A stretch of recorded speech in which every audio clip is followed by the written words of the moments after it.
Welcome to another episode. As always, two fans, two opinions, one game. Welcome to Different Ends. I'm Ash and this is Rob. Every week we'll be breaking down the biggest stories in football, sharing our views, and probably disagreeing more often than not. In today's episode, we'll be discussing the start of the new season, the teams making headlines, transfers, and the stories everyone's talking about. Let's get started. Yes, mate. How you doing? It's been a while since the Very World Cup. well. It's been about 3 weeks, Very right? well. It's been good. It's been good. You're looking good. How are you? Yeah, good, man. Do you know, it's nice to have a little bit of a break from football. The 3 weeks was good to just like catch up on other stuff, other sports, TV. Mate, during the World Cup, I couldn't watch any TV shows because the World Cup, there's like 3, 4 games a day, right? So I was so behind on my series, so it's good to catch up on some series. Are you into series? Are you watching anything? Yeah, I like crime docs though. I'm always watching crime documentaries. Documentaries, I watch, yeah.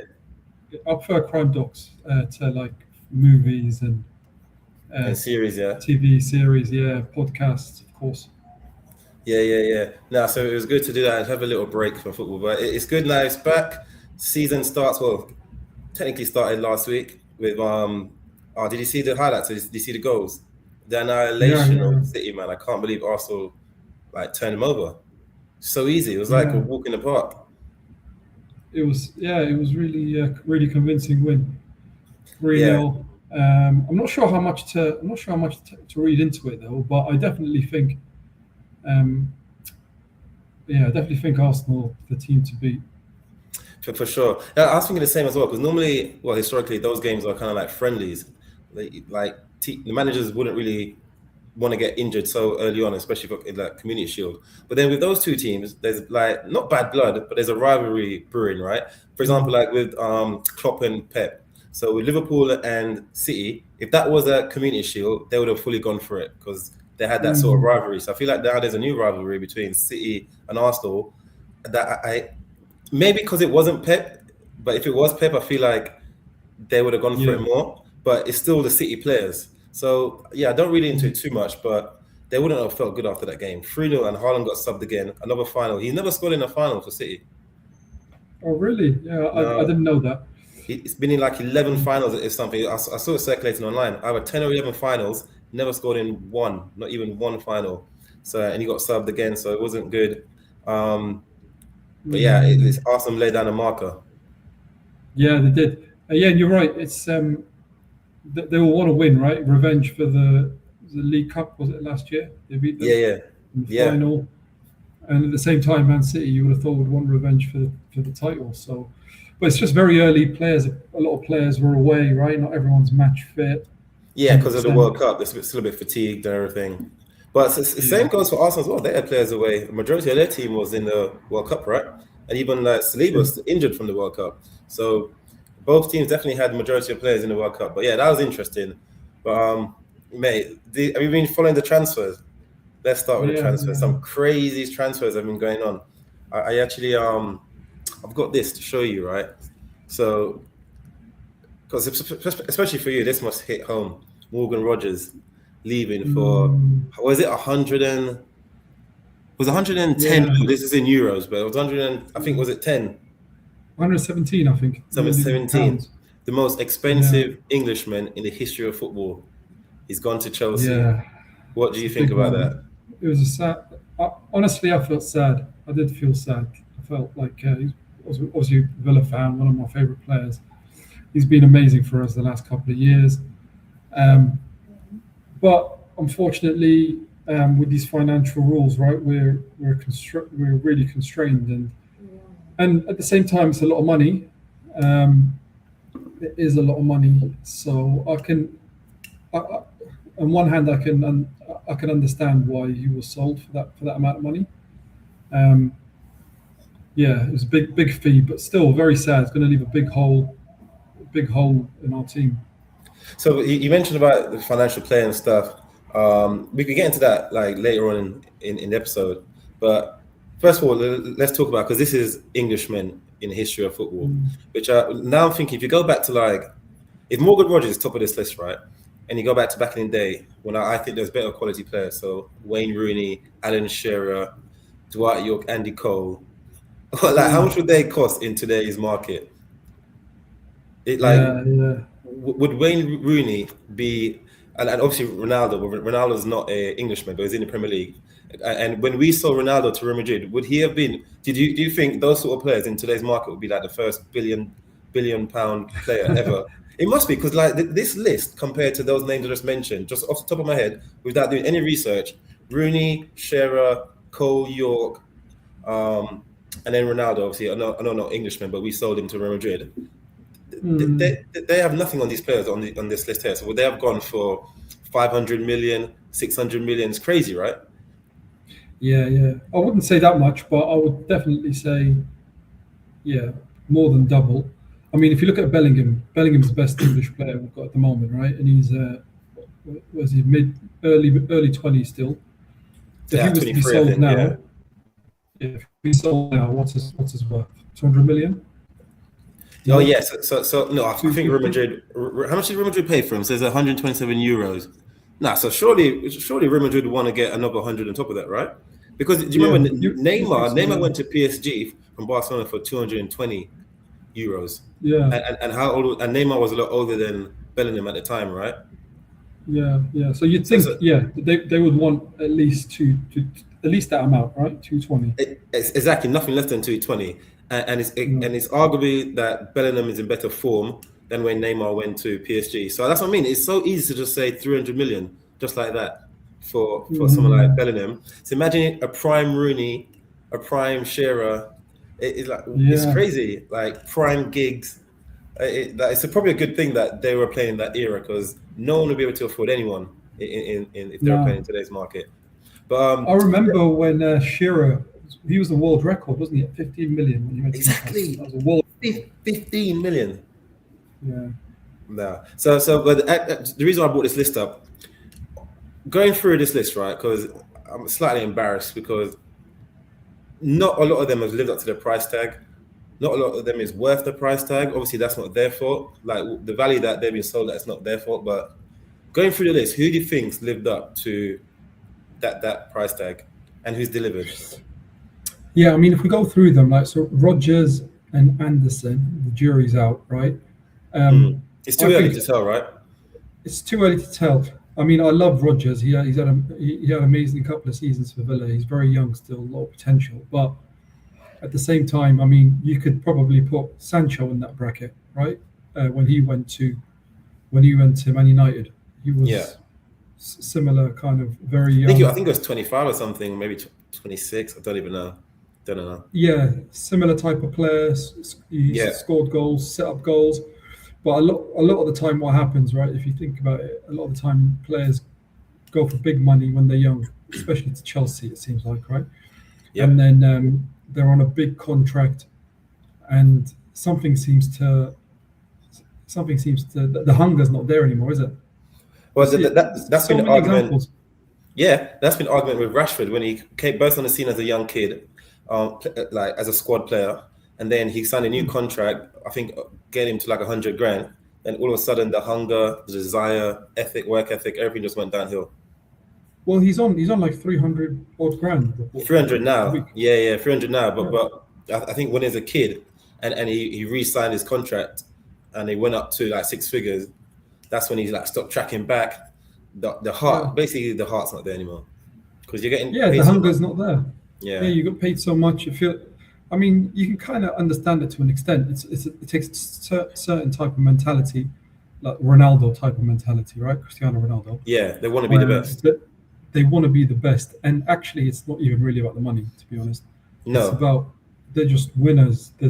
But so many players are talented, and they get paid too much money too early. So that's the only reason why I say it with Rodgers. But I mean, may prove everyone, wrong. A lot of people wrong.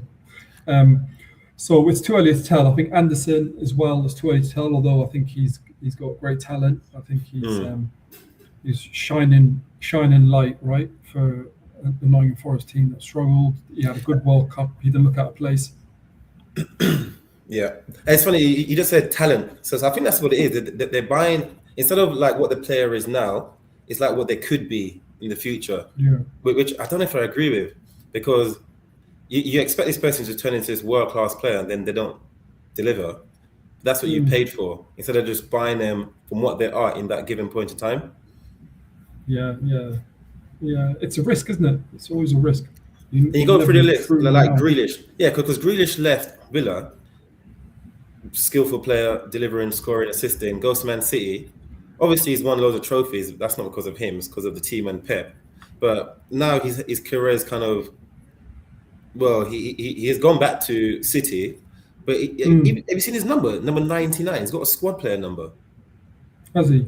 Yeah, Yeah. because that's I what he think had. his it seems like his career stalled a little bit. I think Yeah. injuries had something to do with that, and also you have to be a very specific type of player to play for Pep, right? So, And to fit into the system.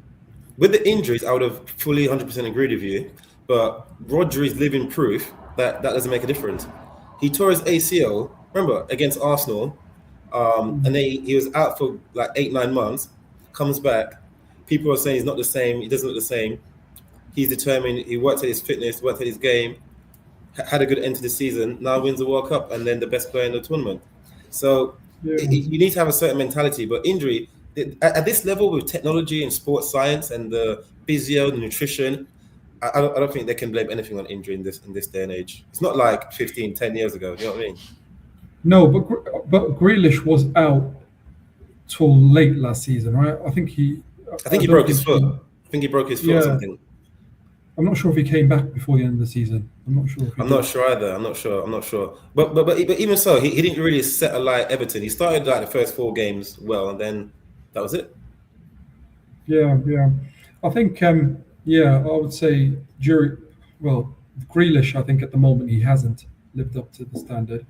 But we'll see under Maresca. Bellingham, of course, superstar. Rice has lived up. Yeah, he's the opposite side of the spectrum. Rice has definitely lived up. You think about £100 million, that's a bargain now, isn't it? That's a bargain for Rice, because people were questioning it at the time.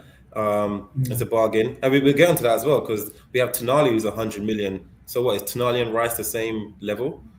So no. Kane's lived up. Kane has definitely lived up. Maguire, so I think Maguire, he's been at United for how many years now? I mean, I've lost count. It's got to be near. It says there 2019, 22. Yeah, it says 2019, 2019. Well, yeah, 6 years. Yeah, 6 years. Right? 7 years. 7 years. He's had ups and downs, right? But I don't think that's as bad value as money as a lot of people would say. I think he's been fairly successful, I would say. Yeah, he's had seasons where he's been the best defender, or arguably one of the best defenders in the league, but he's up and down. He's not consistent. He hasn't had like a solid 5 seasons in a row where, like, you know, when Van Dijk was at his prime or someone like that, just consistently great. So it's been up and down. Sancho flop. Gordon, I don't know what Barcelona has seen in Gordon. I think Gordon has an amazing agent. We need to give the agent credit, because how's Gordon of all players got this move? I know he speaks fluent Spanish, but is that a criteria now to play football? You just speak the local language? I think the jury's out. I can't believe it. So they got rid of Rashford. They didn't want to play Rashford, whatever he was asking for. And Rashford had a good season at Barcelona, and they got Gordon in. So I have no idea why.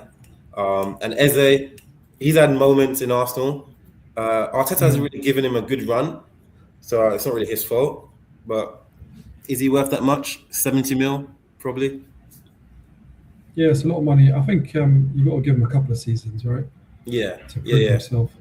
But then, so you go to that, right? So a lot of people like to talk about English tax or British tax, which is fair enough because of English players. Then we look at the most expensive Premier League signing ever in the history of the Premier League. And do you think other countries and teams are identifying? Because obviously all investment comes to the Premier League, all like the billionaires want to invest. So do you think they're using that to their advantage to drive the price up? Because if you go through this list, so we mentioned Declan Rice as 100 million. How is Sandro Tonali the same as Declan Rice? Beats me. How is Alexander Isak the most expensive Premier League signing ever? And he's not won anything. Yeah, and he's injury prone. The Isak one, honestly, like it's easy to say hindsight, but I always thought he's overvalued. Mm. Just didn't think he'd proven himself early enough. Um, and then if Rogers, we discussed Anderson as well. Wirtz Is seems like Verts he's what been is he worth that much? well, not he has from what he's shown so far. Definitely not. Did you know who Verts remind me of? Do you remember when it was the 2018 or no, sorry, 2014 World Cup? Was Germany won it, right? Remember who scored the goal? The winner was Mario Götze. Got You to, remember yeah, he was meant to be like the new golden boy for Germany, the new like star boy. Do you remember? Everyone was like yeah, touting him up. I feel like that's what yeah, Wirtz reminds me of a bit. Like they're playing a similar position, number 10, or can play on the yeah, left, have great potential, but just don't know. I'm not seeing it. I feel like I'm afraid he might be another Gutser. yeah. I mean, he was amazing in Germany for Yeah, Leverkusen exactly. for a couple of seasons, but And Gutser was amazing for Dortmund. yeah, that's true. Yeah, I think certain players, right? They they they're like better as a big fish in a small pond Exactly. than a smaller fish in a bigger pond.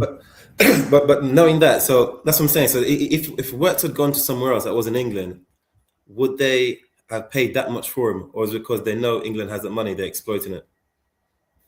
No, I think there's definitely, like you said, there's a tax on Premier League teams because they know that they've got bigger budgets, so Yeah, they can pay the money, interesting. and it's not even close either. Like if you see the amount of money spent in the Premier League versus Spain or Italy or Germany, Oh, it's like yeah, very it's not even close at fourfold. all.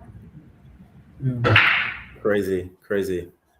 But yeah, all right, mate. Let's move on to our own clubs, our own situations. So Man United, Villa, we've had interesting transfers for different reasons. Um, do you want to go first, or do you want to talk about United first? You go first.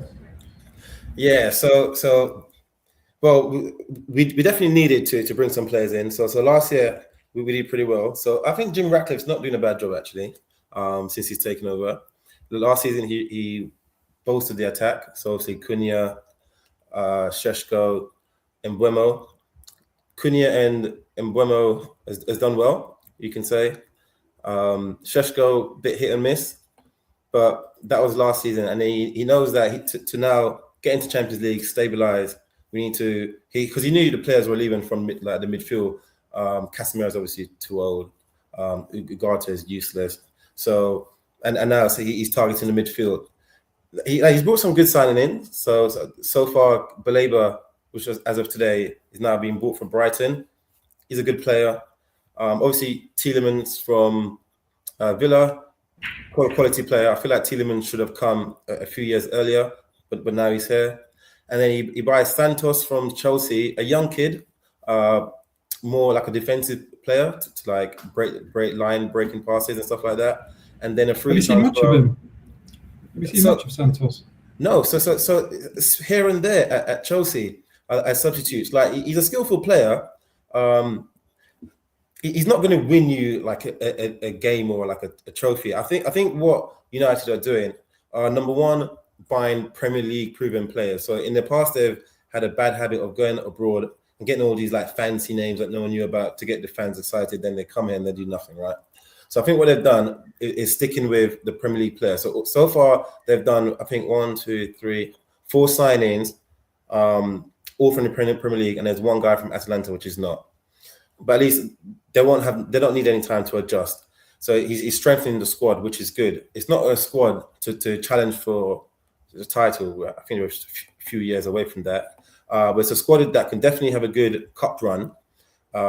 We've won FA Cups with less, right? So we should definitely be looking semi-final again, minimum of the FA Cup. Should be winning the League Cup. But there's a part of me that think, do not put all your energy into those cups because we need to be back in the Champions League next season.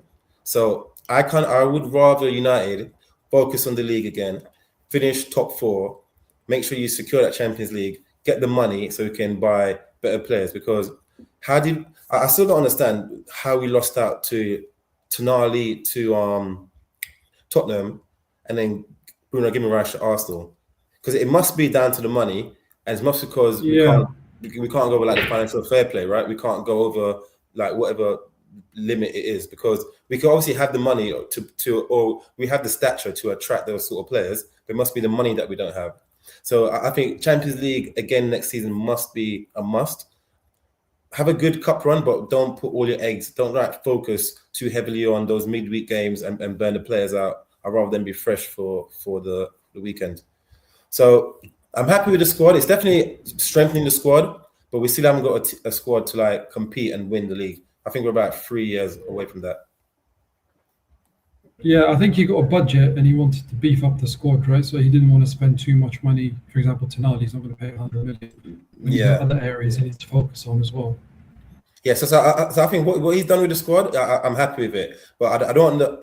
So I'm happy with the transfers, but I hope Carrick still focus. Like the priority should be another season in Champions League. Like let's say because of the new format, we don't even get out the group stage.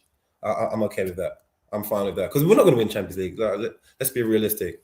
Like don't give false hope and false dreams to the fans. We're not going to win Champions League. So have a good time, create memories. Tuesday, Wednesday games, nighttime at Old Trafford, under the lights, amazing. They want to hear that Champions League song, good for the fans.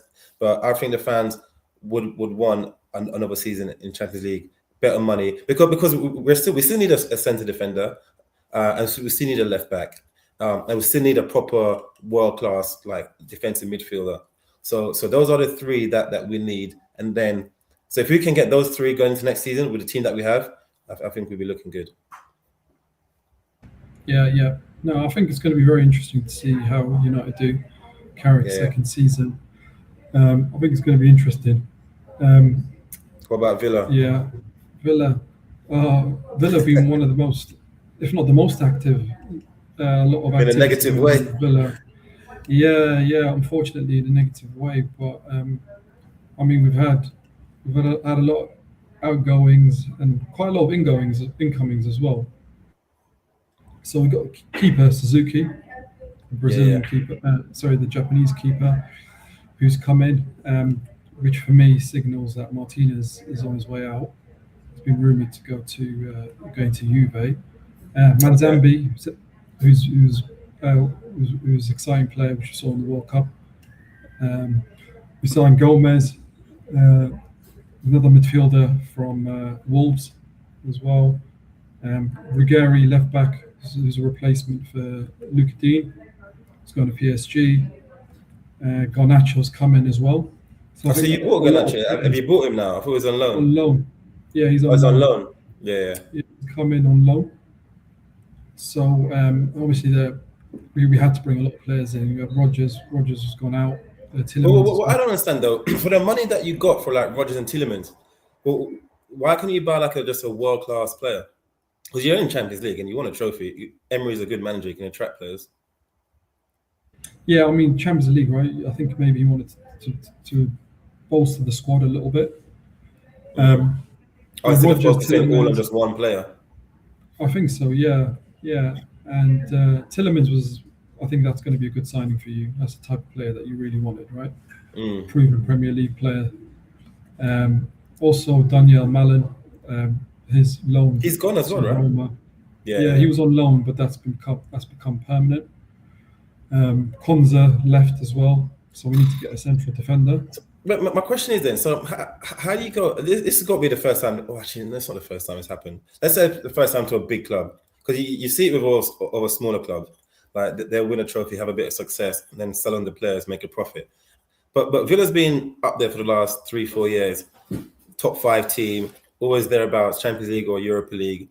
Manager that wins the Europa League in his sleep. So you're building something great. Do you know something behind the scenes that we don't know? Is there been like some financial fair play stuff, or what is going? It seems weird. It's something to do with FFP, right? In the financial regulations, it must be. But it's really sad. Yeah, we've had it's literally the spine of the team has been like literally from top to bottom. And there's even news that Watkins might want to go to Saudi. Yeah. That sounds like that might happen as well. So yeah, but if anyone can rebuild great teams from scratch. It's Emery, right? So Yeah, because that's one thing. He continue. won't change the way he plays, so he'll still play the same football, which is good. So I do like Emery. To be fair, I do really like him, and it was good. Like Villa was becoming like a disruptor. I was this boring Chelsea, Arsenal, like City, Liverpool. So Villa was now coming in, like causing a bit of mayhem. Like Tottenham will be there, United will be there, but yeah, I hope like Emery does kind of rebuild. Yeah, it'd be a shame. I think even Leon Bailey's gone, right? No, Bailey hasn't gone, but there's rumours that he's going to Ajax. Okay. Yeah, yeah. But we'll see, man. We'll see. But every time I see a turn on Sky Sports, I'm like, Villa again. Like, is there some money laundering that's going on that we don't know about? Like, how are they giving away all the best players? They're always like they're in the headlines more than United. Normally, it's all about United and the transfers. For once, Villa is taking that spot. They're similar to Newcastle as well, right? But Newcastle to a lesser extent, I guess. Yeah, I think with Newcastle is even more confusing because they had these new owners come in. It was made a big deal. These Saudi owners, X amount of money, but they've not really done nothing with the money. No, yeah, they haven't.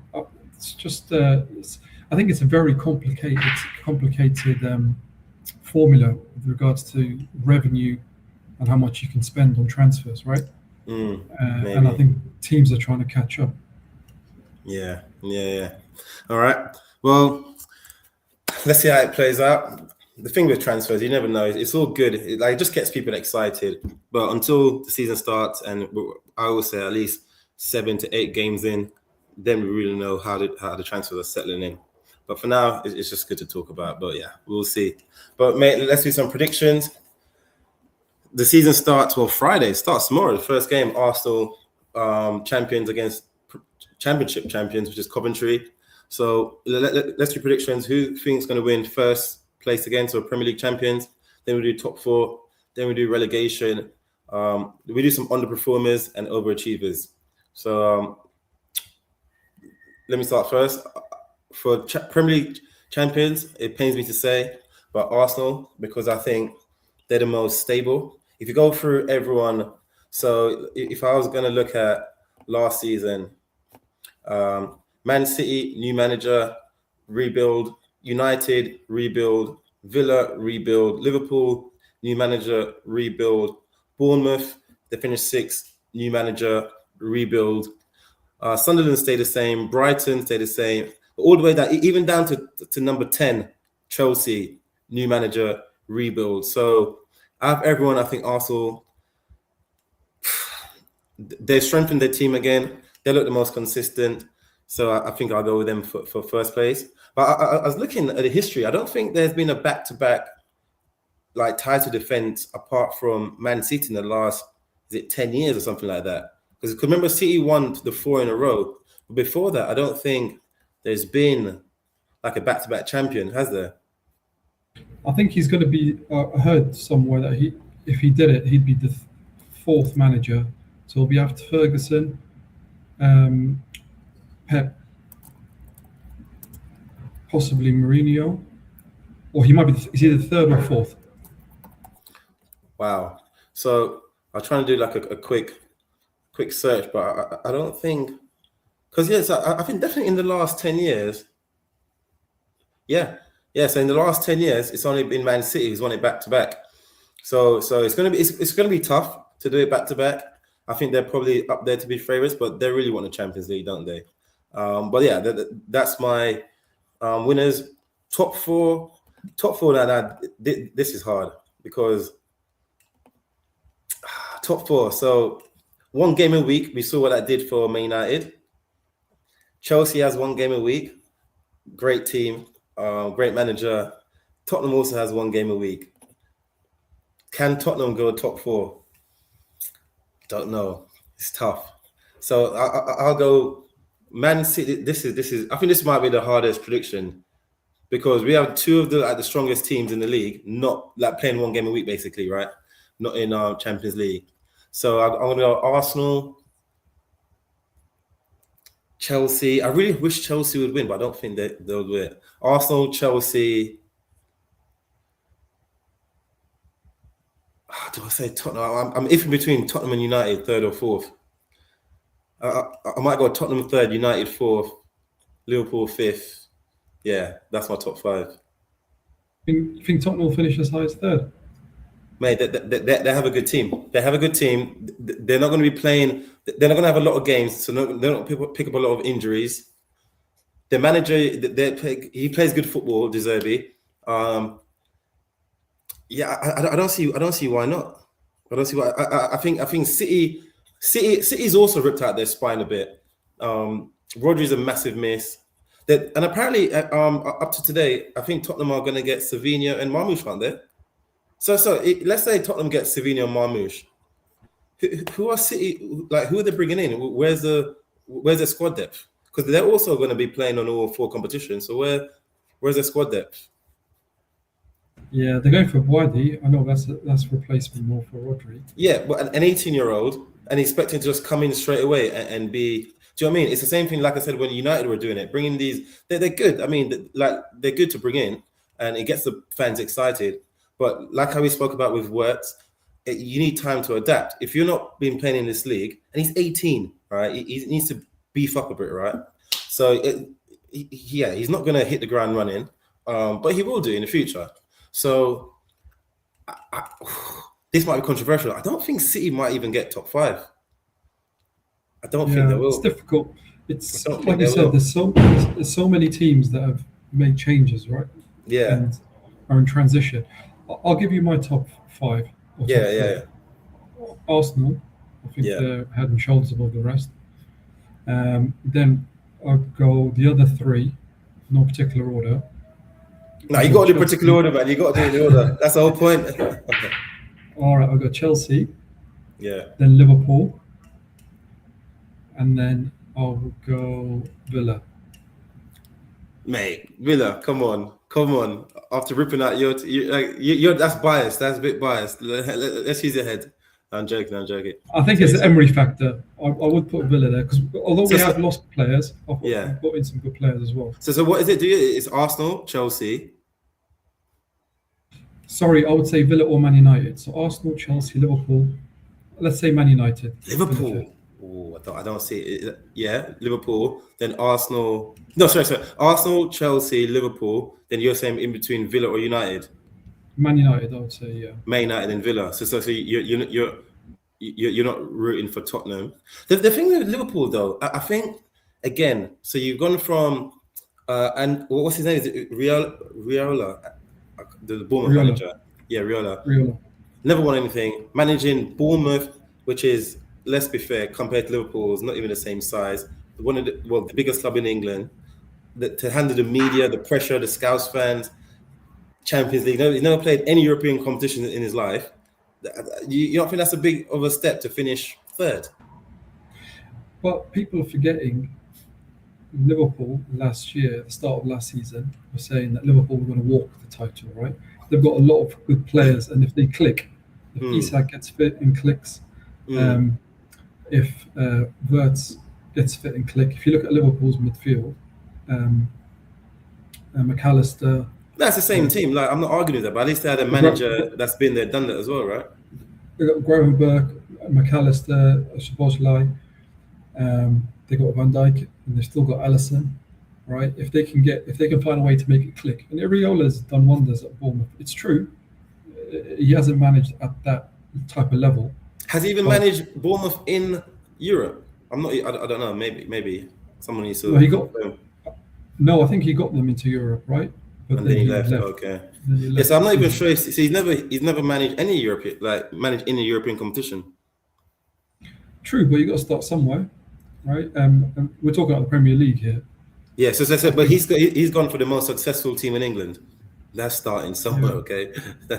But I forgot even to mention the French striker. His name escapes me now. French. Ekitike. Ekitike. Yeah, he's so they have got a very good. They've got a very, very, very good team. It's just getting everyone to play and click. Well, okay, that's interesting. Okay, so that's your top five.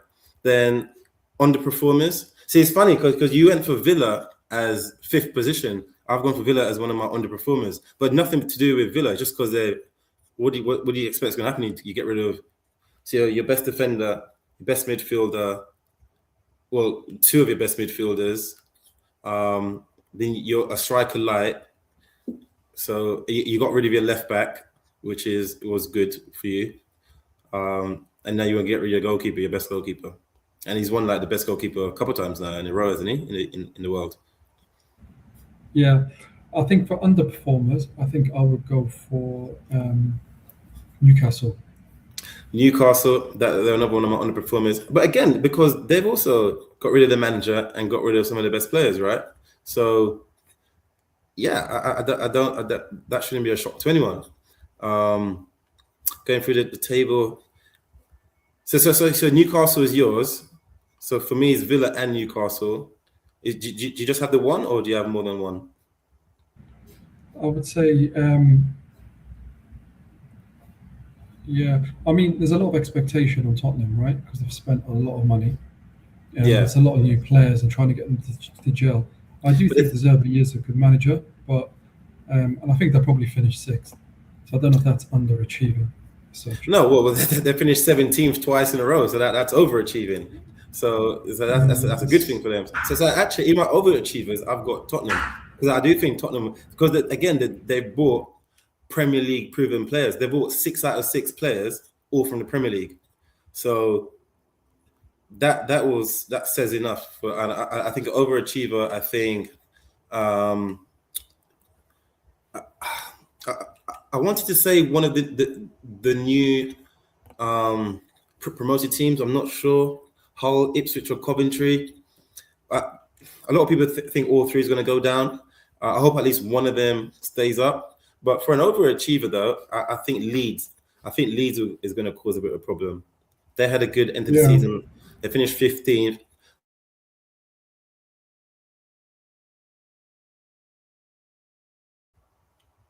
Do you know that, Harry Wilson? Yeah. Yeah. I think for my overachievers, I think Coventry might do well. They might surprise people. I think Lampard is a very good manager, and I think he would have learned a lot from his time at Everton and then Chelsea as well. I think even them staying up, right, finish fourth from bottom, that would be an overachievement. I think they can do well. I think they can do well. Yeah. So, mate, let's wrap up with so just very quickly, the ones to watch. So I've gone for basically the new signings. First, Elliot Anderson and Morgan Rogers. Obviously, can they do up to the price tag? Or would Elliot Anderson be another Calvin Phillips? There's a lot of hype around him. So they for sure are the ones to watch. I put Marcus Rashford as one of my ones to watch because, like, is this his redemption arc, his second coming, or should he just close the chapter and should he have just moved on, or still has time to just move on? Because he's now, is he 29 or something like that? 28, 29? Yeah, seems like he's been around for ages. Exactly. And then Cole Palmer and Phil Foden. Everyone said they should have been in England squad. Everyone pretty much unanimously think they should have been in the England squad. Now, is this their time to rediscover their old self, get back into England? Palmer especially needs a big, because he finished 10th last year. He needs a big season. And Foden, after winning Premier League player of the season and then just being quiet the next season, part of that was obviously to do with Pep, because Pep does this a lot. He pulls players in and out the team for some reason. Hopefully Foden can rediscover his form. So those are my 5 to watch: Anderson, Rogers, Rashford, Palmer, and Foden. What would you say about those, or yours? Yeah, I'd agree with that. I think that I think Elliot Anderson he's a step up from Calvin Phillips. I think he's a different league, to be honest with you. I think he is class, and I think he'll prove that in time. It's just difficult for him coming into a team that's in transition, I guess, right? You can imagine him playing alongside Rodri. It's very different to playing alongside Kovacic. Yeah. And then stories around Rashford. I'll be really interested to see how he gets on this season. I hope Carrick gives him a chance. I think if anyone can, I think there's a lot of respect for Carrick. Well, we need him. We're quite light down on the left-hand side anyway. We don't have really Dorgu, so we need him. Yeah. It just makes the season more exciting, right? There's just so many unknowns. So many unknowns, new managers, new players. I can't wait. The only known that it seems is Arsenal, right? Arsenal is so strong. But when we were talking about the World Cup, we were like, France is definitely going to win it. And then look what happened. Yeah, so I'm hoping the same thing happens again. Yeah. I'm hoping the same thing happens again. But mate, thanks again. It's good to be back. After 3 weeks of a break, now the full season starts. Premier League, week in, week out. I'm looking forward to it. And can I catch up with you? Seeing how both our teams actually. So it's actually a big season for both our teams in different ways. So, but thanks guys again. Thanks for tuning into Different Ends. Whether you agreed with us or thought we're completely wrong, we appreciate you joining the conversation. If you've enjoyed the show, please like, share, and subscribe. It really helps us grow. And remember, in football, there's always different views, different opinions, and different ends. We'll catch you on the next episode. Peace.